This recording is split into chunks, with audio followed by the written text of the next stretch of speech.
मनापासून आभार मानतो, परंतु आम्ही या तात्पुरत्या डागडुजीवर समाधानी नाही. याची कॉन्क्रीट अशा स्वरूपाची उपाययोजनाच्या माध्यमातून एक लाईटही पाहिजे. कारण इथून गाडी रात्री जर कधी निघाली तर समोरच्याला गाडी त्या माध्यमातून दिसत नाही. त्यामुळे रात्री जास्त त्या माध्यमातून अपघात होत असतात. त्याकडे इथे एक मोठा हायमास लाईट पाहिजे. तो आठवड्याने करा किंवा नॅशनल हायवे अथॉरिटीने करा, परंतु या याच्या उपाययोजना झाल्या पाहिजे. आणि इथे कॉन्क्रीट जर कधी झालं तर मला असं वाटतं की गाराच्या माध्यमातून रस्त्यावर येणार नाही. यासाठी माननीय प्रकल्प संचालक शिवाजीराव पवार साहेबांना मी विनंती करतो, परत आमच्या गावाला किंवा या वाहनावर या स्पॉटवर जर कधी एखादी जर कधी मनुष्याचा अपघाताचा दिसलेला तर आम्ही म्हणतो त्यांना पुन्हा नॅशनल हायवे अथॉरिटी राज्य आपल्या वरणगाव शहरातून वरणगाव शहराचा महामार्ग आहे.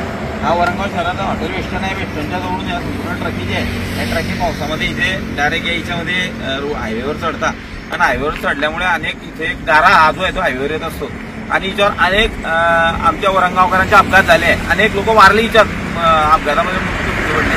तरी मी माननीय जिल्हाधिकारी डॉक्टर आयुष प्रसाद सर, त्यानंतर आपले नॅशनल हायवेचे प्रकल्प संचालक शिवाजीराव पवार यांना सकाळी हे निवेदन केलं, त्यांच्याकडे तक्रार केली किंवा ह्या ज्या गाड्या निघतात या पूर्ण गाड्याच्या लाल मातीच्या गाड्या राहतात, त्याच्या चाकाच्या गाड्या राहून या रस्त्यावर येतो आणि इथे अनेक प्रकारचे अपघात होत आहे. याच्यावर तातडीने उपाययोजना झाली पाहिजे.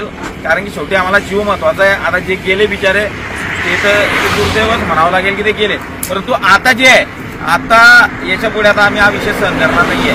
त्याकरता प्रकल्प संचालकाचा शेवटचा इशारा आहे की या रस्त्यावर तुम्ही माती येऊ देता कामा नये. याच्यासाठी तुम्हाला काय उपाययोजना करायची ती करा, अन्यथा आम्ही डायरेक्ट माननीय नामदार नितीन गडकरी साहेब यांच्याकडे आता मेल केलेला आहे. आणि हा जो विषय आहे आम्हाला शेवटी आमच्या गावाच्या लोकांचं हित महत्वाचं आहे, आमच्या गावाच्या लोकांचा जीव महत्वाचा आहे. आता isakal.com आहे देशातील नंबर 1 ची मराठी न्यूज वेबसाईट. प्रत्येक अपडेटसाठी isakal.com ला नक्की भेट द्या.